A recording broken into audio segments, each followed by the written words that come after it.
Bonjour à tous et à toutes, j'espère que vous allez bien. Aujourd'hui on s'intéresse à une personnalité d'Angleterre, mais également de France. Mais qui est vraiment celle qu'on a surnommée la Louve de France? Ce surnom impitoyable lui a été donné bien après sa mort, mais qui rend nullement justice aux qualités politiques d'Isabelle de France. Ce nom, vous n'êtes certainement pas inconnu si vous avez vu le film Brevard. Et oui, Sophie Marceau incarne Isabelle de France, la Louve, qui nous intéresse aujourd'hui. Rien n'a été facile pourtant pour cette reine du XIIIe siècle. Fille du roi de France Philippe le Bel, reine consort d'Angleterre d'Édouard II, mais après avoir pris la tête d'un coup d'État visant à renverser son mari, elle assure la régence de leur jeune fils, Édouard III, jusqu'à ce que ce dernier ne la force à prendre sa retraite en 1330 ans. Vous voulez en savoir plus sur la Louve de France? Venez avec moi. Isabelle de France était la fille de Philippe IV le Bel et de Jeanne de Navarre. Sa date de naissance exacte n'est pas connue, mais la plupart des sources historiques s'accordent à dire qu'elle voit le jour à Paris vers 1292. Elle était la plus jeune d'une fratrie de 4 enfants et la seule fille du roi de France à avoir survécu jusqu'à l'âge adulte. Elle fut élevée principalement autour du palais du Louvre et du palais de la Cité à Paris, où elle rencontre et apprend de certains des plus brillants intellectuels de son époque. Fait remarquable, vous allez me dire, pour l'époque. Oui, elle reçut une éducation d'élite et utiliserait son intelligence tout au long de sa vie pour réaliser ses ambitions. Mais pourtant, elle ne peut pas échapper à la réalité d'être mariée à des fins d'alliance politique. Alors qu'elle n'avait que 12 ans, son père la marie au roi d'Angleterre, Édouard II. Ce mariage devait contribuer à apaiser les relations entre les deux royaumes, tout en favorisant les intérêts français à la cour d'Angleterre. Cependant, dès leur mariage, le 25 janvier 1308, à Boulogne-sur-Mer, il était évident que les tensions ne seront pas apaisées. Lors de leur mariage et plus tard lors de leur couronnement le 25 février 1308, son nouvel époux, Édouard II, comble son favori, Gaveston, avec tous les bijoux et les insignes qui auraient dû revenir à la reine d'Angleterre. Alors que les sources contemporaines la décrivent comme passive et stoïque face à ces affronts, les émissaires français furent si offensés qu'ils quittent les lieux. Pendant les premières années de son mariage, Isabelle de France tente de jouer les pacificateurs à la cour, et elle fait volte-face lorsque son mari se montre plus attentif, plus favorable et plus affectif avec Gaveston. Plutôt que de se battre pour l'affection de son mari, elle essaye de travailler avec le favori pour assurer la stabilité du royaume d'Angleterre. Alors qu'Isabelle de France tentait de travailler avec Gaveston, les nobles d'Angleterre étaient profondément offensés par cet homme qu'ils considéraient parvenu et pressaient Édouard II de le bannir du pays. Accompagné d'un grand nombre de gardes armés, le comte de Lancaster prend d'assaut Westminster Hall et exige que le roi accède à leur demande. Il crée une ordonnance qui priverait Édouard II de sa capacité à former une armée, à lever des impôts ou à prendre toute décision politique sans l'approbation des barons. Ça rappelle l'histoire de la Magna Carta avec Jean sans Terre. De plus, l'ordonnance stipulait que Piers Gaveston devait quitter le pays et que s'il revenait, il serait tué pour trahison. Édouard II tente de négocier avec le Lancaster et propose d'accepter tout sauf l'article 20. Mais pour les barons, il s'agissait d'une vendetta personnelle contre Gaveston, il est important de le souligner. Pour éviter une guerre civile, Édouard II est contraint d'accepter.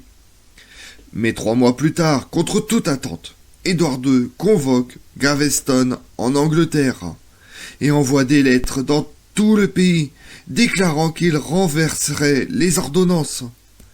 Apprenant le retour de Gaveston, Lancaster fait marcher ses troupes vers le sud pour le capturer. Le favori fut jugé mais le jury était entièrement composé de personnes qui détestaient Gaveston.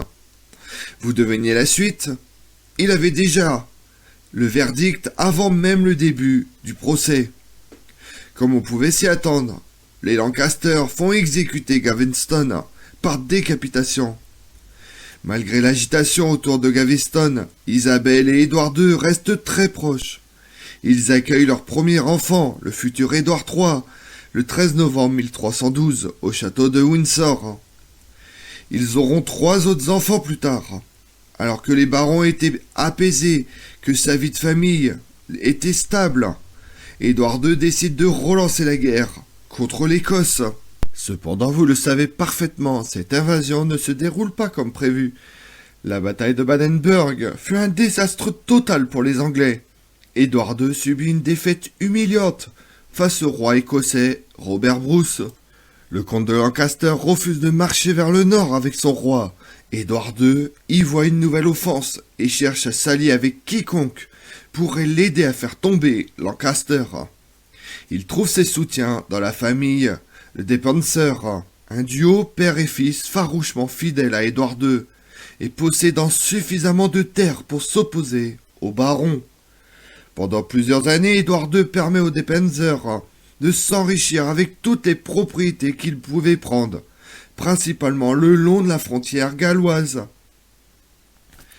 Mais vous l'aurez deviné, ça crée des mécontents. Roger Mortimer possédait l'une des propriétés qu'ils avaient pris de force et demande l'aide du roi d'Angleterre pour récupérer ses terres.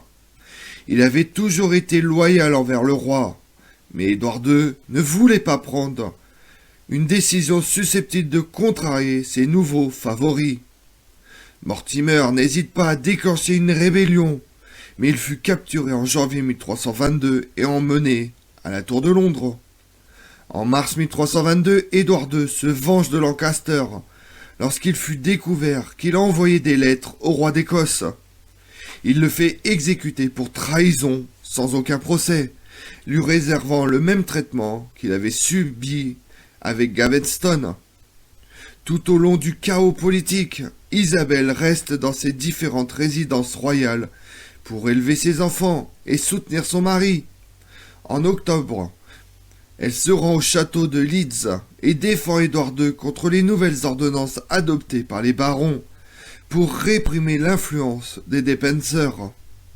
Mais à son issue, les Despencer complotent pour retirer son pouvoir au roi.